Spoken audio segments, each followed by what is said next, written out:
en ma qualité de secrétaire.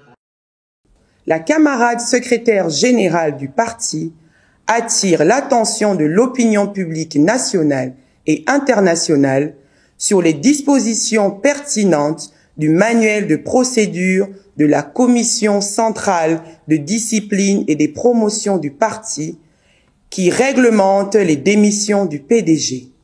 En effet, l'article 53 du dit manuel rappelle que la démission est individuelle et que toute démission collective est irrecevable.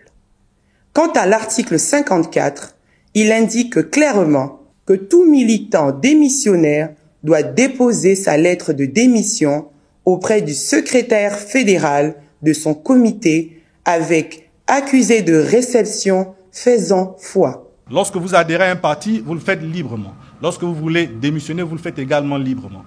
La seule condition à respecter, c'est d'exprimer clairement sa volonté de démissionner et de signifier cette volonté auprès des instances légales du parti. Or, en la matière, il y a un premier problème, c'est que ceux qui veulent empêcher aux camarades qui le souhaitent de démissionner, ils ne sont déjà pas légitimes à le faire parce qu'ils n'ont jamais été élus ni nommés. Ils se sont placés à la tête du parti de manière autoritaire, de manière non démocratique. Donc, ils n'ont pas de droit à, on va dire, gérer les organes du parti.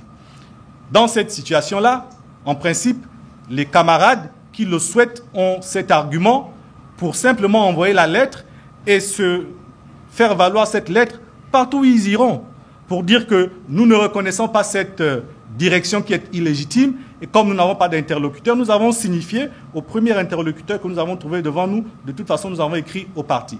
On pourra avoir un parti qui va subsister, mais qui sera sérieusement affaibli et qui aura du mal à conquérir les sièges.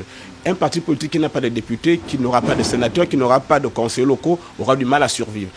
Voyons ce que l'avenir nous réserve, mais je crois que le PDG risquera d'être affaibli lors des prochaines élections législatives, locales et autres. Parce que les Gabonais, ne l'oublions pas, tiennent ce parti pour responsable de la gestion scabreuse du pays depuis des décennies. Que c'est le PDG que le président veut coopter ou c'est des éléments clés du PDG, je crois que le président copte plutôt au sein du PDG les éléments qui lui semblent indispensables pour pouvoir gérer.